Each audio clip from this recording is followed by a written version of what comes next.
नमस्कार दोस्तों, स्वागत है आपका आज के मुख्य समाचार में, जिसमें सबसे पहली और बड़ी खबर में आपको बताएंगे कि बिहार चुनाव से पहले जेडीयू नेताओं के इस्तीफे क्यों, अब तक 20 से ज्यादा ने कह दिया है अलविदा। खबर में आगे जिक्र होगा कि वक्फ संशोधन कानून के खिलाफ मुस्लिम पर्सनल लॉ बोर्ड ने की बैठक, कहा डरता नहीं है मुसलमान। आगे जिक्र होगा कि कांग्रेस के राष्ट्रीय अधिवेशन में बीजेपी पर जमकर बरसे इमरान प्रतापगढ़ी, कहा मैं गॉडसे के दौर में गांधी के साथ हूँ। आगे जिक्र होगा कि अमित शाह के दौरे में लाखों के गबन का आरोप, सीवीसी ने दिए जांच के आदेश, दस्तावेज में फर्जी तरीके से बनाई कमेटी। और आगे आपको बताएंगे कि जेडीयू के 80-90% नेता चुनावी टास्क में फेल, फर्जी रिपोर्टिंग से तैयारी की खुली पोल, अब 20 दिनों की मिली मोहलत। दोस्तों, हर एक खबर की गहराई में आपको ले जाएंगे, लेकिन उससे पहले आपसे निवेदन की वीडियो कीजिए लाइक और चैनल को सब्सक्राइब करके बेल आइकन दबाकर कमेंट में लिखिए जय हिंद। रुक करते हैं सबसे पहले और बड़ी खबर की तरफ। बिहार चुनाव से पहले जेडीयू नेताओं के इस्तीफे क्यों, अब तक 20 से ज्यादा ने कहा अलविदा। जी हाँ दोस्तों, आपको बता दें कि बिहार चुनाव से कुछ महीने पहले जेडीयू के अंदर बेचैनी नजर आ रही है। सीएम नीतीश कुमार ने गठबंधन धर्म निभाते हुए वक्फ बिल पर केंद्र सरकार का समर्थन किया। इसके बाद से ही पार्टी के मुस्लिम नेताओं ने मोर्चा खोल दिया है, जबकि वरिष्ठ नेताओं ने इस विधेयक में अपनी सहमति व्यक्त की है। इससे पहले कई मुस्लिम संगठन सीएम नीतीश की इफ्तार पार्टी का बहिष्कार कर चुके हैं। अब तक पार्टी के 20 से अधिक नेता इस्तीफा दे चुके हैं और ऐसे में आपको बता दें कि पार्टी के नेता लगातार इस्तीफे दे रहे हैं। जेडीयू के अल्पसंख्यक मोर्चे से जुड़े राज्य सचिव मोहम्मद शाहनवाज मलिक समेत कई सारे नेताओं ने इस्तीफा दे दिया है। मंगलवार को मोतिहारी में पार्टी के 17 से अधिक नेताओं ने एक साथ सामूहिक इस्तीफा दिया था। रुक करते हैं अगली ब्रेकिंग न्यूज़ की तरफ। वक्फ संशोधन कानून के खिलाफ मुस्लिम पर्सनल लॉ बोर्ड ने की बैठक, कहा डरता नहीं है मुसलमान। जी हाँ दोस्तों, वक्फ संशोधन कानून को लेकर जारी राजनीतिक बहस के बीच महाराष्ट्र के मालेगांव स्थित मस्जिद में बुधवार को बैठक हुई और ये बैठक all India Muslim personal law board की तरफ से बुलाई गई थी, जिसमें मुस्लिम मौलानाओं ने हिस्सा लिया और इस कानून का जोरदार विरोध किया। बैठक में शिरकत करने वालों ने कहा कि हम इस तरह के किसी भी कानून को किसी भी कीमत पर स्वीकार नहीं कर सकते जिससे वक्फ की संपत्ति को नुकसान पहुंचे। All India Muslim personal law board के सचिव मौलाना उमरैन महफूज रहमानी ने इस बैठक के बारे में पूरी जानकारी दी। उन्होंने मीडिया से बातचीत में कहा कि वक्फ संशोधन कानून से वक्फ की संपत्ति को खतरा है, लिहाजा हमारी सरकार से मांग है कि इसे वापस लिया जाए और हम इस तरह के कानून को मौजूदा समय में किसी भी कीमत पर स्वीकार नहीं कर सकते। उन्होंने वक्फ संशोधन कानून को केंद्र सरकार की मनमानी बताते हुए कहा कि इस देश का मुसलमान किसी से डरता नहीं है। अगर हुकूमत को ऐसा लगता है कि मुसलमान डरता है तो मैं एक बात स्पष्ट कर देना चाहता हूं कि इस देश का मुसलमान किसी से डरना नहीं जानता। रुक करते हैं अगली ब्रेकिंग न्यूज़ की तरफ। मैं गोडसे के दौर में गांधी के साथ हूं। कांग्रेस के राष्ट्रीय अधिवेशन में बीजेपी पर जमकर बरसे इमरान प्रतापगढ़ी। गुजरात के अहमदाबाद में कांग्रेस पार्टी के 84वें राष्ट्रीय अधिवेशन को संबोधित करते हुए पार्टी नेता और राज्यसभा सांसद इमरान प्रतापगढ़ी ने अपने शायराना अंदाज में बीजेपी और आरएसएस पर जमकर निशाना साधा। इमरान ने कहा कि किसने कहा कि आंधी के साथ हूँ, मैं गोडसे के दौर में गांधी के साथ हूँ। उन्होंने कहा कि ऐसा दौर है जब सत्ता में बैठे हुए लोगों ने नफरत को अपना हथियार बना लिया है और कांग्रेस देश के हर कोने में जाकर मोहब्बत की बात कर रही है। न्याय पथ यानी इंसाफ का रास्ता जिस पर कांग्रेस की विरासत को संजोकर न्याय योद्धा राहुल गांधी जी चल रहे हैं। दोस्तों, रुक करते हैं अगली ब्रेकिंग न्यूज़ की तरफ। अमित शाह के दौरे में लाखों के गबन का आरोप, सीवीसी ने दिए जांच के आदेश, दस्तावेजों में फर्जी तरीके से बनाई कमेटी। जी दोस्तों, केंद्रीय गृह मंत्री अमित शाह के चंडीगढ़ दौरे के दौरान सरकारी सामान की खरीद और किराए में लाखों के गबन का मामला सामने आया है। यूटी पुलिस की शिकायत दिल्ली सेंट्रल विजिलेंस कमीशन को दी है। सीवीसी ने चंडीगढ़ चीफ विजिलेंस ऑफिसर को जांच के आदेश दिए हैं। यूटी पुलिस के सेवानिवृत्त हवलदार जगजीत सिंह ने शिकायत में आरोप लगाया कि एक कार्यक्रम में ही लगभग 1 करोड़ रुपए खर्च किए गए, जिसमें लाखों रुपए का गबन हुआ। दस्तावेजों में फर्जी तरीके से कमेटी बना दी गई। 60 लाख रुपए के 2 टेंट लगाने के साथ 40 लाख रुपए से अधिक का सामान खरीदा गया। इस खरीदारी में जनरल फाइनेंशियल रूल्स का उल्लंघन भी किया गया है। हैरानी की बात है कि कमेटी गठित होने से पहले ही टेंट, झूले और बैनर लगाए जा चुके थे। वहीं टेंट लगाने वाली कंपनी से 20 लाख रुपए कमीशन लेने का भी आरोप है। रुक करते हैं अगली ब्रेकिंग न्यूज़ की तरफ। जेडीयू के 80-90% नेता चुनावी टास्क में फेल, फर्जी रिपोर्टिंग से तैयारी की खुली पोल, अब 20 दिनों को मिली मोहलत। जी हाँ दोस्तों, बिहार विधानसभा चुनाव से पहले जेडीयू के नेता व पदाधिकारी परीक्षा में फेल हो गए हैं। केवल 90% प्रभारी टेबल रिपोर्टिंग कर रिपोर्ट नेतृत्व को सौंपा। समीक्षा की गई तो सभी की पोल खुली। इसके बाद सुधार का मौका दिया गया। 20 दिनों में फिर से रिपोर्ट तैयार कर देने को कहा गया है और इस तरह से नीतीश कुमार की पार्टी की ज़मीनी हकीकत एक बार फिर से सामने आ गई है। अधिकांश नेता सिर्फ कागज़ पर ही एक्टिव रहते हैं और इस बात की भी पुष्टि हो गई। रुक करते हैं अगली ब्रेकिंग न्यूज़ की तरफ। घोटाला हो रहा है। खड़गे ने टैरिफ, महंगाई, बेरोजगारी, ईवीएम समेत कई मुद्दे पर सरकार को घेरा। जी हाँ दोस्तों, आपको बता दें कि गुजरात के अहमदाबाद में कांग्रेस पार्टी के 84वें राष्ट्रीय अधिवेशन को संबोधित करते हुए पार्टी के राष्ट्रीय अध्यक्ष मल्लिकार्जुन खड़गे ने जनता से जुड़े कई बड़े मुद्दों को उठाया। इस दौरान उन्होंने केंद्र की मोदी सरकार को निशाने पर लिया। अमेरिका द्वारा भारत पर टैरिफ लगाने को लेकर खड़गे ने केंद्र सरकार को घेरा। खड़गे ने कहा कि अमेरिका ने हमारे खिलाफ 26% टैरिफ लगाया, लेकिन उन्होंने संसद में इस पर कोई चर्चा नहीं होने दी। हमने उसे दोपहर ये मुद्दा उठाया, लेकिन उन्होंने इसे स्वीकार नहीं किया। खड़गे ने कहा कि पिछले 11 सालों में सत्ताधारी दल संविधान पर चोट कर रहे हैं। हमारे संवैधानिक मूल्यों, संवैधानिक प्रावधानों, संवैधानिक संस्था पर लगातार हमले कर रहे हैं। हाल में हुए संसद के बजट सत्र में सरकार ने मनमाना काम किया। स्पीकर ने नेता प्रतिपक्ष राहुल गांधी का नाम लिया, लेकिन उन्हें बोलने नहीं दिया। कांग्रेस के ज़माने में एलओपी जब भी खड़ा होता था और बोलना चाहता था तो बोलने का मौका मिलता था। ये परंपरा थी, लेकिन आज जो हो रहा है वैसा पहले कभी नहीं हुआ। रुक करते हैं अगली ब्रेकिंग न्यूज़ की तरफ। पायलट बोले, कांग्रेस का राष्ट्रवाद देश जोड़ने वाला, बीजेपी का राष्ट्रवाद देश तोड़ने वाला। जी हाँ दोस्तों, कांग्रेस महासचिव सचिन पायलट ने राष्ट्रवाद के मुद्दे को लेकर बीजेपी पर बुधवार को तीखा प्रहार किया और कहा कि अब समय आ गया है कि धर्म, जाति, भाषा, क्षेत्रवाद, पहनावा और खान पान की दुहाई देकर सत्ता को हथियाने वालों को करारा जवाब दिया जाए। उन्होंने यहाँ कांग्रेस अधिवेशन में पार्टी का प्रस्ताव चर्चा के लिए रखते हुए ये भी दावा किया कि कांग्रेस का राष्ट्रवाद देश को जोड़ने का, जबकि बीजेपी का राष्ट्रवाद देश को तोड़ने का है।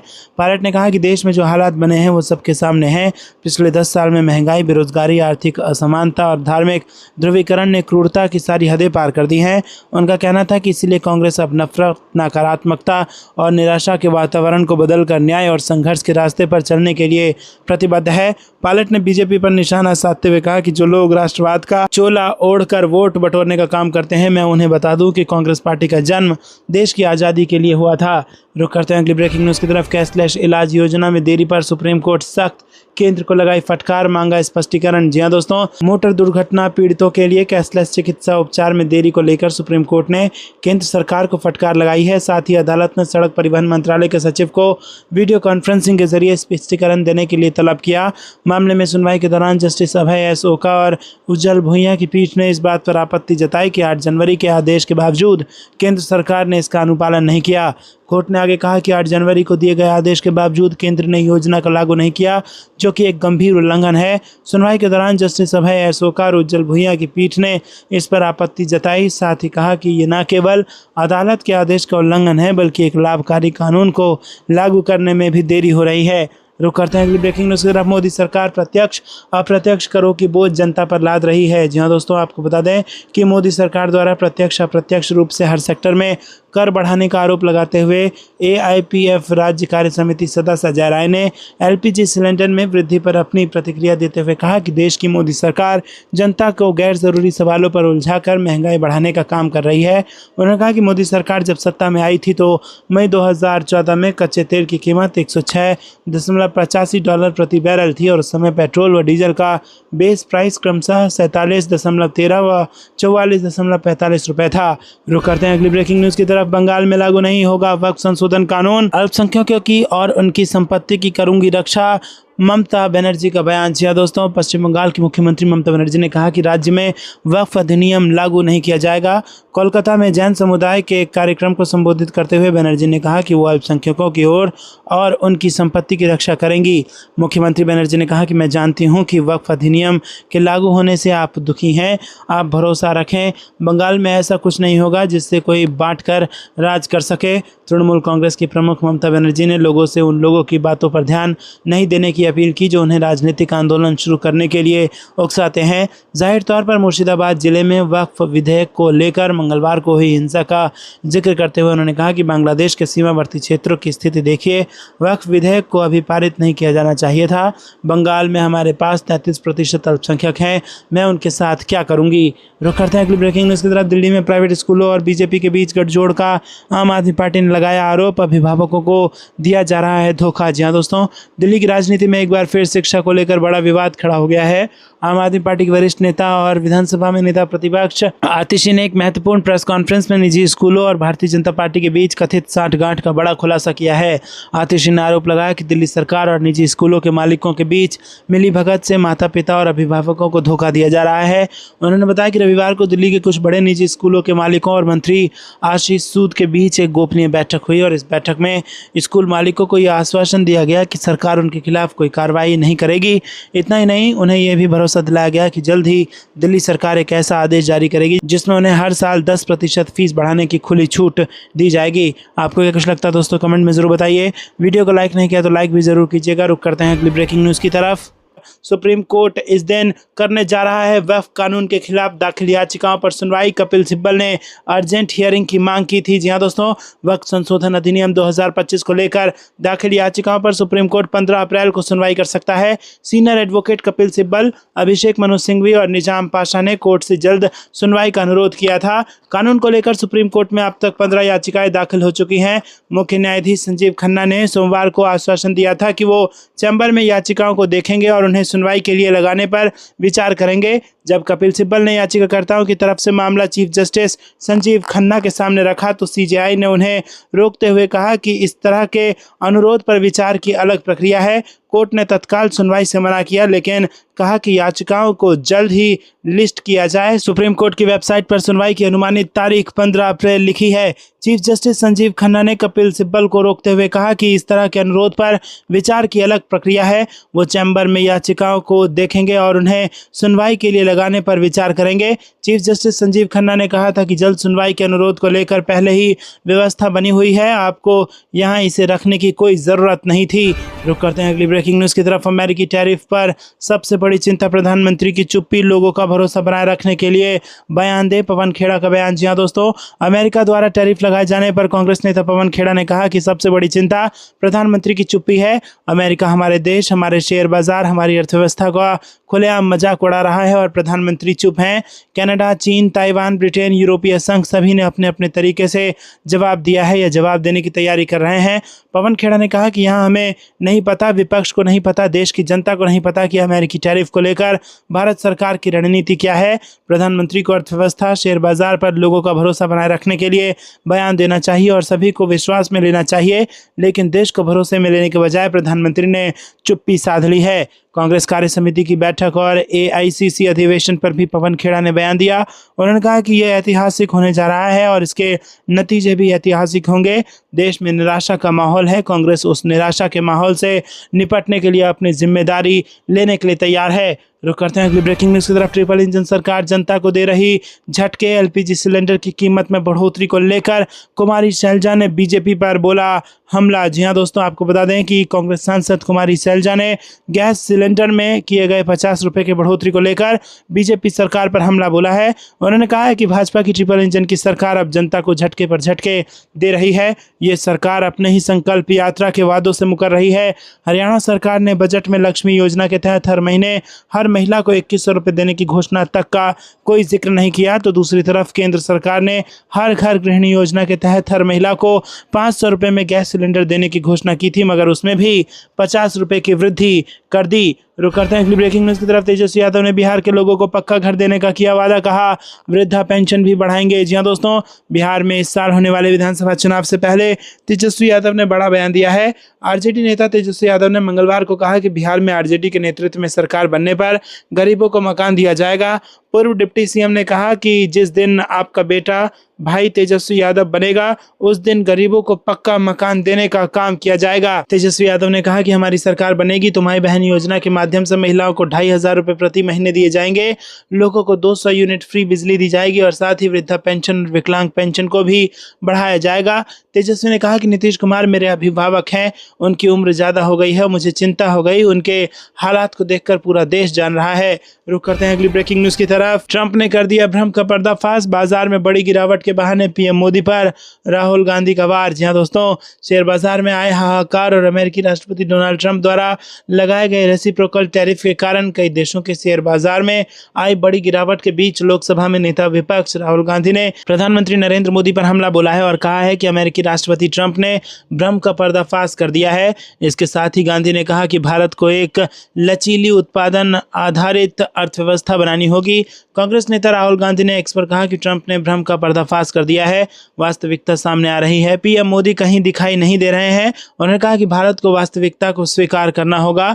हमारे पास एक लचीली उत्पादन आधारित अर्थव्यवस्था बनाने के अलावा कोई विकल्प नहीं है जो सभी भारतीयों के लिए काम करे। दोस्तों, बिहार दौरे पर राहुल गांधी ने मोदी सरकार और राष्ट्रीय स्वयंसेवक संघ पर हमला बोलते हुए तंज कसा कि महात्मा गांधी ने माई एक्सपेरिमेंट विद ट्रूथ लिखा था, लेकिन मोदी शायद माई एक्सपेरिमेंट्स विद लाइज लिखेंगे। इससे पहले पटना में संविधान सुरक्षा सम्मेलन को संबोधित करते हुए गांधी ने कहा कि शेयर बाजार में बड़ी गिरावट के कारण अमेरिकी राष्ट्रपति हैं। उन्होंने कहा कि अमेरिकी राष्ट्रपति ने शेयर बाजार को गिरा दिया है।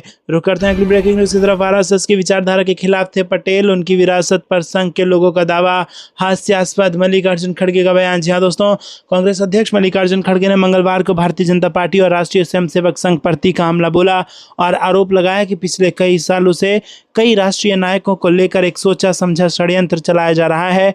उन्होंने अहमदाबाद में पार्टी की विस्तारित कार्य समिति की बैठक में यह भी कहा कि सरदार पटेल की विचारधारा आरएसएस के विचारों के विपरीत थी और ये हास्यास्पद है कि आज इस संगठन के लोग सरदार पटेल की विरासत पर दावा करते हैं। खड़गे ने यह दावा भी किया कि आज सांप्रदायिक विभाजन के जरिए देश के बुनियादी मसलों से ध्यान भटकाया जा रहा है और सामंती एकाधिकार संसाधनों पर कब्जा करते हुए शासन को नियंत्रित करने की राह पर है। उन्होंने संगठन की मजबूती पर जोर देते हुए कहा कि विचारधारा को आगे बढ़ाने के लिए ये जरूरी है। कार्य समिति की बैठक का आयोजन यहां सरदार वल्लभ भाई पटेल राष्ट्रीय स्मारक पर किया गया। पार्टी के अधिवेशन से एक दिन पहले उन्होंने कहा कि यह साल महात्मा गांधी जी के कांग्रेस अध्यक्ष बनने की शताब्दी है। दिसंबर 1924 में राष्ट्रपिता महात्मा गांधी जी मेरे गृह राज्य कर्नाटक के बेलगांव कांग्रेस अधिवेशन में अध्यक्ष बने थे और ये शताब्दी समारोह हमने 26 दिसंबर को कर्नाटक में मनाया। रुक करते हैं अगली ब्रेकिंग न्यूज की तरफ। मंदिर वहीं बनाएंगे, तारीख नहीं बताएंगे, ये नारा हमारा था। मोदी सिर्फ देश बेच सकते हैं, संजय राउत का बड़ा हमला। जी हाँ दोस्तों, शिवसेना के नेता संजय राउत ने एकनाथ शिंदे, प्रधानमंत्री नरेंद्र मोदी और गृह मंत्री अमित शाह पर जमकर निशाना साधा। उन्होंने शिंदे को झूठा बताया और कहा कि उन्हें इतिहास की जानकारी नहीं है। राउत ने बाबरी विध्वंस मामले में शिवसेना की भूमिका को याद दिलाया और कहा कि उस समय मोदी और शाह कहीं छिपे हुए थे। उन्होंने वक्फ बोर्ड संशोधन विधेयक को लेकर भी सरकार पर हमला बोला और कहा कि ये विधेयक उद्योगपतियों को फायदा पहुंचाने के लिए लाया गया है। राउत ने चेतावनी दी कि अगर आज मुसलमानों की संपत्ति जा रही है तो कल अन्य धर्मों के लोगों की संपत्ति भी खतरे में पड़ सकती है। संजय राउत ने उप मुख्यमंत्री एकनाथ शिंदे के उस बयान पर पलटवार किया जिसमें शिंदे ने कहा था कि कुछ लोग मजाक उड़ाते थे कि मंदिर वहीं बनाएंगे, तारीख नहीं बताएंगे, लेकिन मोदी ने मंदिर बनवाया और उसका लोकार्पण भी किया। राउत ने शिंदे को एसेंसी बताते हुए कहा कि उन्हें इतिहास का ज्ञान नहीं है और वो झूठे हैं। राउत ने कहा कि शिंदे कभी बेलगांव के आंदोलन में नहीं थे, लेकिन अब कह रहे हैं कि वो वहां थे। रुक करते हैं अगली ब्रेकिंग न्यूज की तरफ।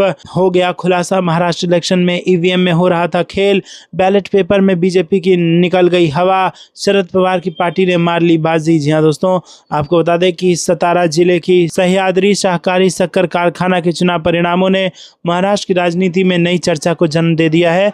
इस चुनाव में शरद पवार गुट के नेता और पूर्व मंत्री बाला साहेब पाटिल ने शानदार जीत दर्ज की है। खास बात यह रही है कि ये चुनाव बैलेट पेपर से हुआ था और इसमें भाजपा के वर्तमान विधायक मनोज घोरपड़े को करारी शिकस्त का सामना करना पड़ा। गौरतलब है कि 2024 के विधानसभा चुनाव में भाजपा नीत महायुति ने भारी जीत हासिल की थी। भाजपा को 130, एकनाथ शिंदे की शिवसेना को 57 और अजित पवार की राकांपा को 41 सीटें मिली थी। रुक करते हैं अगली ब्रेकिंग न्यूज की तरफ। केंद्र सरकार ने गैस सिलेंडर पर बढ़ाए 50 रुपए। सांसद हनुमान बेनीवाल ने पीएम मोदी से कर डाली ये मांग। जी हाँ दोस्तों, केंद्र सरकार ने घरेलू गैस सिलेंडर की कीमतें बढ़ा दी हैं। प्रति गैस सिलेंडर पर 50 रुपए की बढ़ोतरी की गई है। पेट्रोलियम मंत्री हरदीप सिंह पुरी ने इस संबंध में जानकारी देते हुए बताया कि घरेलू गैस सिलेंडर में 50 रुपए की बढ़ोतरी की गई है और नई कीमत मंगलवार 8 अप्रैल से लागू भी हो गई है। साथ ही केंद्र सरकार ने डीजल और पेट्रोल पर एक्साइज ड्यूटी बढ़ा दी है।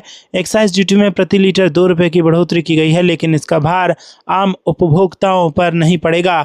नागौर सांसद हनुमान बेनीवाल ने अपने सोशल प्लेटफॉर्म एक्स पर लिखा कि घरेलू गैस सिलेंडर और उज्ज्वला योजना के तहत मिलने वाले सिलेंडर पर 50 रुपए प्रति सिलेंडर की बढ़ोतरी करके केंद्र सरकार ने एक बार फिर से देश की जनता पर महंगाई का बोझ डाला है। पहले से महंगाई की वजह से त्रस्त जनता की जेब पर भार बढ़ाकर केंद्र सरकार ने साफ कर दिया कि उन्हें जनता की मूल समस्या से कोई मतलब नहीं है। ये जन विरोधी कदम है। हनुमान बेनीवाल ने कहा कि मैं प्रधानमंत्री नरेंद्र मोदी से अपील करता हूं कि तत्काल प्रभाव से एलपीजी सिलेंडर की बढ़ी हुई कीमतों को जनहित में वापस लिया जाए और महंगाई को नियंत्रित करने के लिए ठोस कदम उठाए जाएं।